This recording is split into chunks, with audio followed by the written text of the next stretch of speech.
Samajwadi party youth brigade के नोएडा महानगर अध्यक्ष कुंवर नादिर शाह आज दनकौर क्षेत्र में पहुंचे और उनका उस्मानपुर और अट्टा फतेहपुर गांव में कई जगह स्वागत किया गया। उस्मानपुर गांव में शाहरुख चौधरी और शाहरुख भाटी के निवास पर उनका स्वागत हुआ। इसके अलावा अट्टा फतेहपुर में भी कई जगह उनका स्वागत किया गया।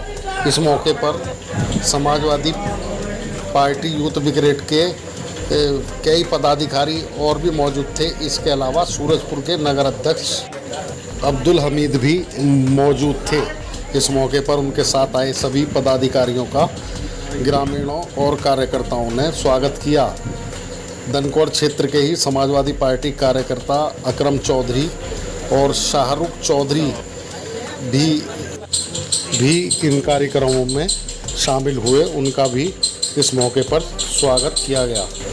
इस मौके पर कुंवर नादिर शाह ने कहा कि सभी कार्यकर्ता और ग्रामीण चुनावी तैयारी में जुट जाए, क्योंकि चुनाव में अब ज़्यादा समय नहीं रह गया है और हमारा लक्ष्य स्पष्ट बहुमत से सरकार बनाना है और 2022 में उनकी स्पष्ट बहुमत से सरकार बनेगी। समाजवादी पार्टी के लिए आप सभी को आगे बढ़ के बहुत कड़ी मेहनत करनी है। भाजपा को उत्तर प्रदेश से उखाड़ फेंकने की जो ताकत रखती है मात्र एक पार्टी, वो है समाजवादी पार्टी। इसी बार सबने ये मन बना लिया है कि भाजपा को उखाड़ फेंकने का काम जो करेगा वो अखिलेश यादव करेगा। और हम विश्वास दिलाना चाहते हैं कुंवर नादिर शाह जी को कि हम आपके कंधे मजबूत कर देंगे, इतने मजबूत कर देंगे कि हम जो लखनऊ तक आवाज पहुंचा सके अपनी। हमारे बीच में जो कुंवर नादिर शाह है, ये माननीय अखिलेश यादव जी ने महानगर अध्यक्ष बना के आपके भेजे, मुसलमानों को सम्मान दिया है। पहले राकेश यादव महानगर के अध्यक्ष होते थे नोएडा में, अब आपके बेटे, आपके भाई, जो छोटे भाई हैं कुंवर नादिर शाह, ये महानगर अध्यक्ष है। मुसलमानों के लिए बहुत बड़ा पद दिया है माननीय अखिलेश यादव जी ने। हमने कई बार नरेंद्र भाटी जी को और लोगों को चुनाव लड़ाया। अब हम ये चाहते हैं कि हम सब आप मिलके कुंवर नादिर साहब को चुनाव लड़ाएं और एक वोट माननीय अखिलेश यादव जी को दे। साइकिल के चुनाव पर, साइकिल के निशान पर अपना वोट दें। आप सभी लोग जानते हैं कि आज उत्तर प्रदेश की स्थिति जब से बीजेपी सरकार सत्ता में आई है, बद से बदतर है। ना कोई किसानों की बात करता है, ना कोई रोजगार की बात करता है, ना कोई शिक्षा की बात करता है, ना कोई विकास की बात करता है और ना कोई महिलाओं की सुरक्षा की बात करता है। आप सभी मुझसे बेहतर वाकिफ हैं कि अभी कुछ महीने पहले अलीगढ़ में एक कांड हुआ, हाथरस कांड, जो पूरी दुनिया में छा गया। रातों रात बच्ची की लाश को उन्होंने जला दिया और उसके परिजन से उसे मिलने तक नहीं दिया गया। आखिरी टाइम तक उसके घर वालों को उसका चेहरा तक देखना नसीब नहीं हुआ। यह बीजेपी सरकार है।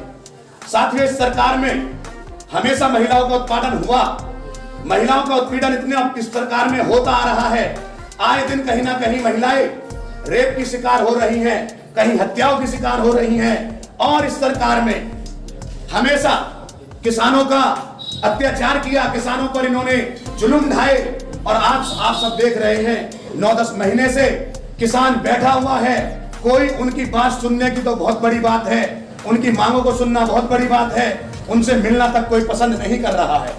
आज ये स्थिति उत्तर प्रदेश की है। साथियों, जब जब उत्तर प्रदेश में समाजवादी पार्टी सत्ता में हुआ करती थी, वो किसानों के हित की बात करा करती थी, रोजगार की बात करा करती थी, शिक्षा की बात करा करती थी, महिलाओं की सुरक्षा की बात करा करती थी। आप सभी लोग जानते हैं कि समाजवादी सरकार एकमात्र ऐसी सरकार है जो सभी जाति, सभी धर्मों के लोगों को साथ में लेकर चलने का काम करती है। समाजवादी सरकार एकमात्र ऐसी सरकार है जिसने उत्तर प्रदेश में आगरा से लेकर लखनऊ तक एक्सप्रेसवे बना दिया। मात्र 23 महीने में वो एक्सप्रेसवे बना के दिखाया, जिस पर हिंदू भी चलता है और मुसलमान भी चलता है। और बीजेपी वालों को आप बखूबी जानते हैं, उन्होंने हमेशा राम और रहीम के वंशजों को लड़ाने का काम किया। उन्होंने हमेशा हिंदू और मुसलमानों को भिड़ाने का काम किया। उन्होंने हमेशा दिवाली और ईद में फर्क करने का काम किया। बहुत जल्द चुनाव नजदीक है, फैसला आपके हाथ में है कि आप अच्छे से जानते हैं कि जो सरकार आपके हित की है आप उसे वोट करेंगे।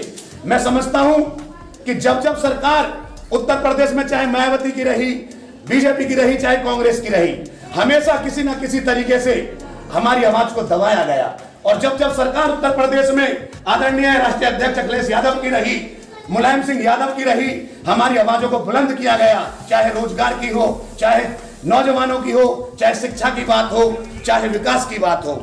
हमेशा हमारे क्षेत्र में ही नहीं, पूरे देश में, पूरे प्रदेश में इन्होंने विकास की गंगा बहाने का काम किया। और मैं पूरे गर्व के साथ कहना चाहता हूं कि इस हिंदुस्तान में एकमात्र एक ऐसा नेता है, मुलायम सिंह यादव है, जिसको नेताजी कहने का लक़ब मिला हुआ है। बाकी सब आप अच्छे से जानते हैं, किसी के पास भ्रष्टाचार का आरोप है, किसी पर रेप का आरोप है, और आप मुझसे बेहतर जानते हैं कि बीजेपी वाले विधायक, बीजेपी वाले नेता ऐसे नेता हैं जो हमेशा गलत का समर्थन करते हैं। चाहे वो उन्नाव का केस हो, उन्नाव के विधायक ने रेप का केस था, उसमें बीजेपी वालों ने उसका साथ दिया। चाहे हाथरस का केस हो, चाहे कहीं का भी कांड हो, बीजेपी ने जब जब साथ दिया है, सिर्फ गलत का साथ दिया है, क्योंकि उन्हें ना विकास से कोई मतलब है, ना रोजगार से कोई मतलब है। पार्टियां जमीनी मेहनत कर रही हैं, धरातल पर उतरी हुई हैं, तो आपको भी बड़ी जिम्मेदारी दी गई है, महानगर की जिम्मेदारी है नोएडा की।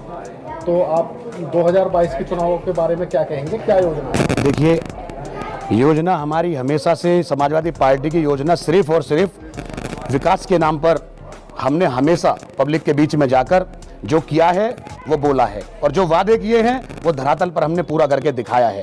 समाजवादी पार्टी 2022 में सरकार बनाने जा रही है, और ये पूरा प्रदेश मन बना चुका है कि अब ना धर्म की बात होगी, ना जाति की बात होगी, अब सिर्फ और सिर्फ कर्म की बात होगी। जिसने करके दिखाया है, जिसने शिक्षा पर जोर दिया है, जिसने विकास पर जोर दिया है, जिसने रोजगार पर जोर दिया है, अब जनता मन बना चुकी है। सिर्फ और सिर्फ हम ऐसे राष्ट्रीय अध्यक्ष को मुख्यमंत्री बनाने जाएंगे जिन्होंने हमेशा शिक्षा, रोजगार और विकास का काम किया है।